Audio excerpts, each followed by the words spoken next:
Hello, it's Peter Bradshaw here from The Guardian. Welcome along once again to this film review channel, providing the panda of criticism in the bamboo forest of discourse. And can I quickly pre-invite you to subscribe and leave a comment?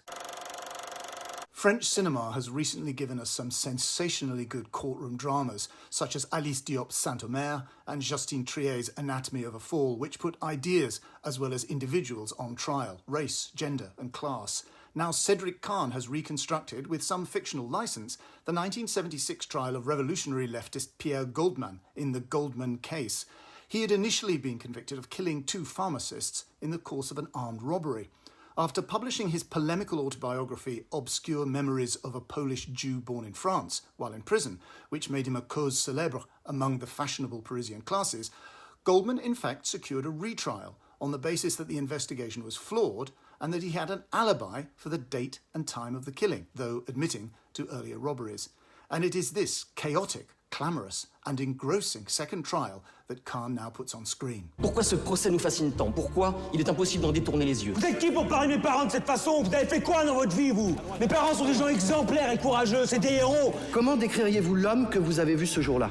Tournez-vous un peu vers le mur. Pierre Goldman, sous-entendez-vous que la police de ce pays est raciste? Ah, non seulement je le sous-entends, mais je l'affirme. Eh bien, c'est une honte! Maîtrisez vos humeurs, résistez à vos bons mots. Je vous rappelle que les charges qui pèsent contre vous sont extrêmement lourdes et que vous risquez votre tête. Goldman, assassin! Vous n'avez pas le droit! Eh bien, je suis innocent, monsieur le président, et ça me donne tous les droits, tous les droits!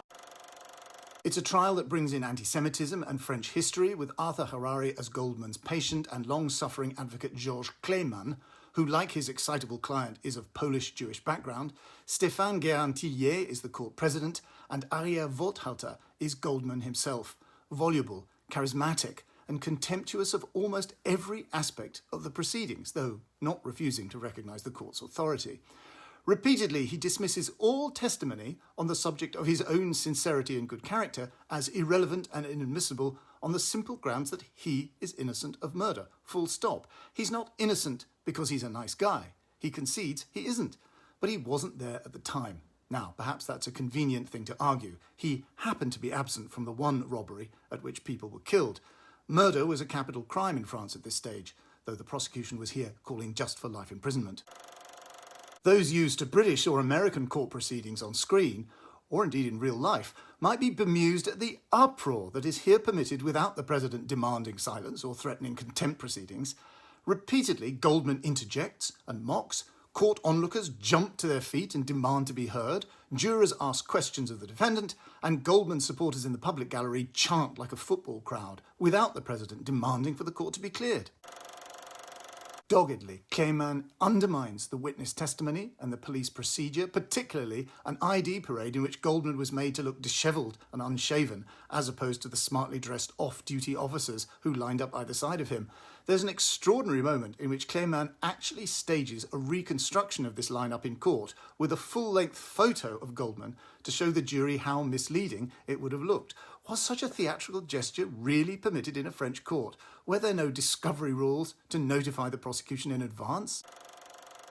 The point of the Goldman case is not, as in Anatomy of a Fall, arguably to keep you guessing after the verdict. We are not invited to wonder if Goldman really did do it after all.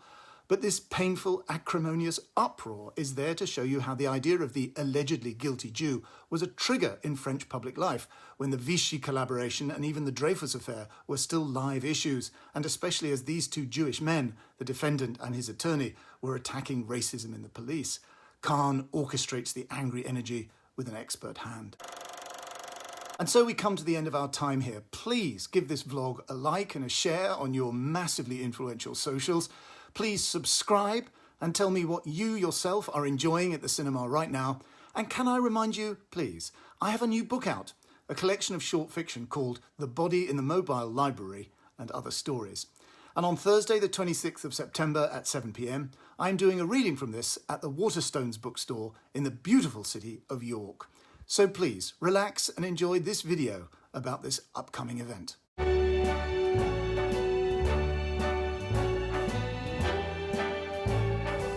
Start spreading the news.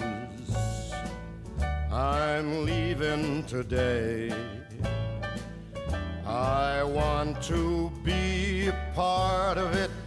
York. York, these vagabond shoes are longing to stray